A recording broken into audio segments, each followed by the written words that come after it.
if you don't have the money to put behind any marketing at all or any strategy to your music, you are throwing it into the void. You are peeing in the ocean, and not even like a big pee, just like a little trickle. You didn't really have to go. Like,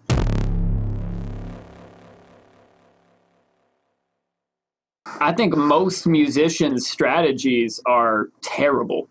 I know I have definitely been in that camp, and I finally started to realize, like, oh, maybe I should go like study people who are doing this well, successfully, and figure out what they did and try and find out why the fuck that even worked. Because there's so much bullshit. And, you know, like, people forget about the whole business side of the music business. And like, I make music, and then I like tag 99 people on a Facebook post. And, like, everybody listen to my shit, and they're like, who are you again? And then they're like, unsubscribe. I don't care. I don't want to be here.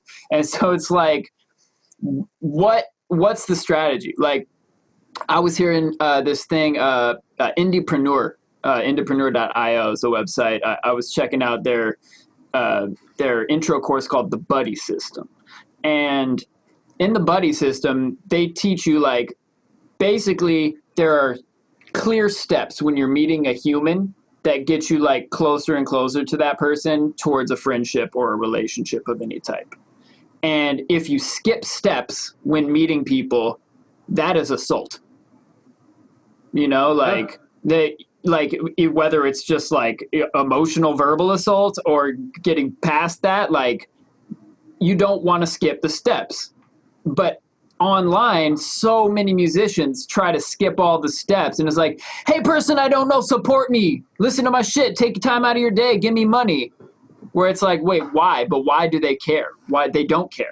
Like, if somebody's your diehard fan, all you have to do is like new shit, and they're all over it. That's a hot audience. They want to support already. You know, that's like people who are signed up for your email list voluntarily. Stop doing it the other way. You know, people who are following you on multiple networks, who have subscribed to you on Spotify and want to make sure they get every update. Like you were saying, they hit that little bell notification so that when you get a new video up on YouTube, it pops right into their feed. Like, those people, hey guys, listen to some new shit. But if so many people are like advertising to completely cold audiences, meaning they have no idea that you exist and didn't care if you existed. But to get to people like that, it's a completely different strategy. They have to feel like this was an organic introduction. And that's why there's certain types of videos that work way better for that. Like in this course, the Buddy System, they're talking about how it's more about like something that kind of puts you in touch with the humanity of this person. That's why I say it's like a singer-songwriter, somebody like jamming a live, heartfelt, raw version with like vertical phone where they just like leaned their phone against against their laptop and jammed out on their guitar and sang. And like, people are like, oh, damn, it felt like organic to the platform. I connected with it because they just started singing without a bunch of bullshit. It wasn't this high-produced music video that I didn't relate to or know I was watching. Or, you know, like if it's something funny that shows your personality and then somehow lets them know you exist. And then, like, we're talking about using machines. Like, for example, if you're advertising on Facebook, you can target an audience. Like, oh, my sound is like insert X artist over here. I'm going to target, in general, people that live in this country who like that artist and nail it down to like a couple of million potential people. And then most of those people are going to scroll right by your video, but a percentage of them are going to watch. You can be like, okay, add two. The first one is like, hey, look, I exist, and you'll probably want to watch this because it's more engaging. Add two is like, hey, anybody that watched 50% of the last ad, I'm going to show this ad to. And it's like, you know, people talk about funnels. It's like, it starts out wide at the top. Hey, a lot of people can see this, but most of them aren't going to go further down the funnel.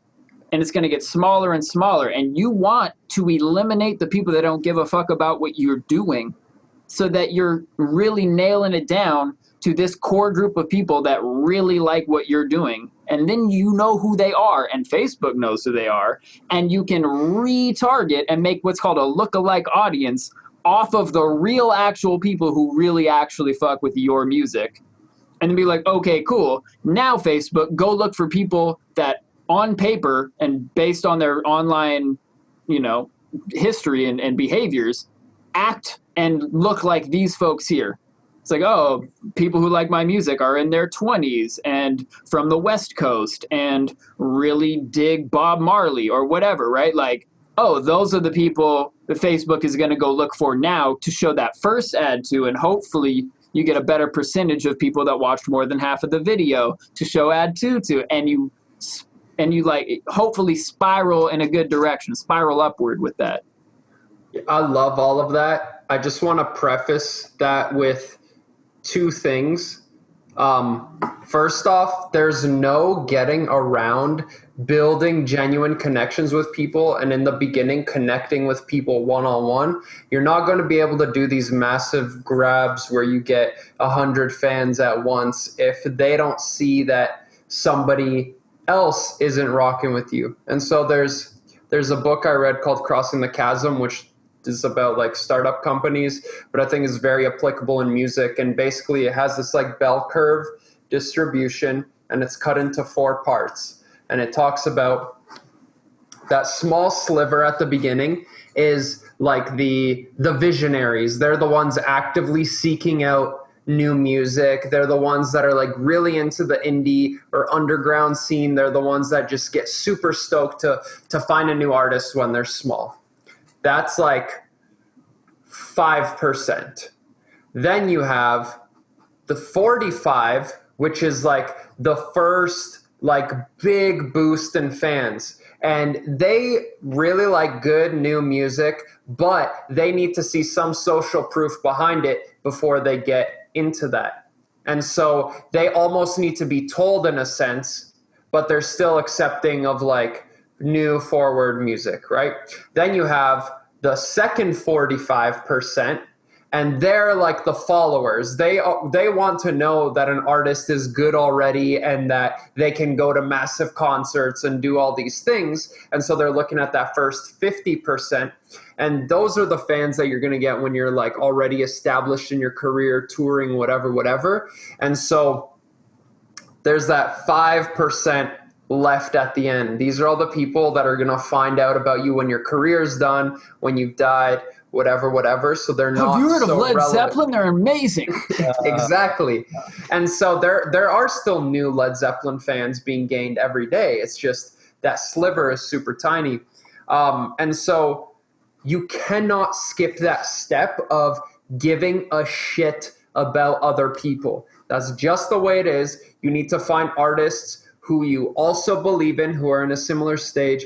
Don't bullshit yourself, because I'm going to get to point 2. Everybody echoes the music has to be there. But the point is, you need to come up with somebody. People are always associating an artist with like 1 or 2 other artists that they're coming up with. And those artists are generally touring together. They're supporting each other's shit. They're collaborating, whatever. So find people you believe in, create close relationships with them, do accountability meetings, right? Do something to keep you all in touch so that you could grow and learn off each other and help each other pool together fans.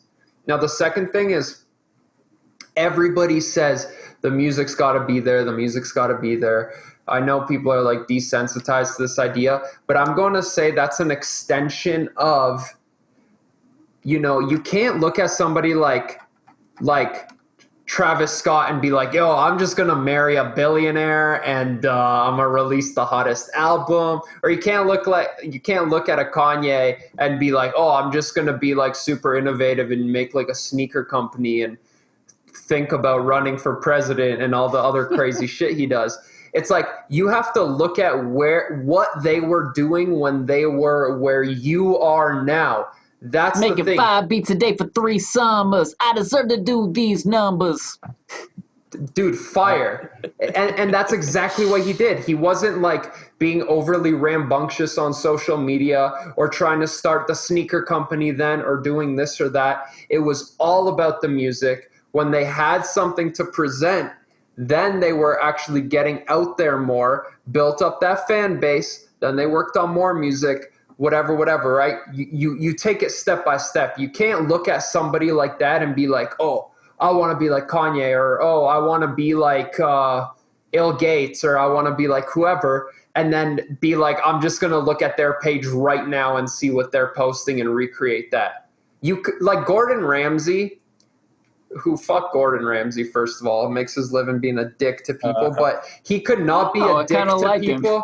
I know people like him. I fucking hate him for that. And that's the thing. Polarizing. Exactly. But would he be polarizing if he had no fan base and he would just being a dick to people? No, people would be like, dude, I don't like this guy. I don't want him around. But the fact that his videos get millions of views and people are like, yeah, be a piece of shit to that fry cook. Fuck him, right? It's just like seeing all these other people behind the hype train of Gordon Ramsay makes it more acceptable.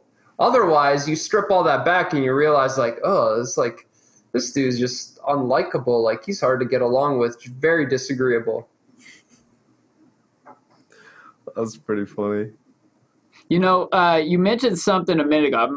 I'm with you on all that. But you mentioned something a minute ago that caught me. I wanted to circle back to is like when you're in that like stage that probably most of the people that listen to us are trying to get that first 5% of fans that are looking for new music to give a shit about you as an artist. We talked about social media. Go be social. Like, yeah, okay, by the time you're Travis Scott, you don't have time to reply to every tweet mention, for sure, because there's like 1,000 a minute. But when you're you now and somebody cares about what you're doing now, you better go respond. Thank the shit out of that person. Send them a DM, like, ask them if you can help them out or if they want anything, like, you know. Speaking of which, new podcast here, guys. If you guys have any comments or things we need to cover on the show, definitely let us know because we will. We're here for you. If you're listening to this right now, we are here for you. We fucking love you. Thanks for paying attention. And that's exactly what I'm talking about. Like, you know, like if you hit us up on SoundCloud DMs with a question, I will personally answer that question right now. I will bring it up to the guys on the podcast. That's what half of last week's episode was, you know, like, and that's the point. Like my homie Sizz from iStandard and Bounce Gang, he says, y'all all want to be on social media, but you don't want to be social.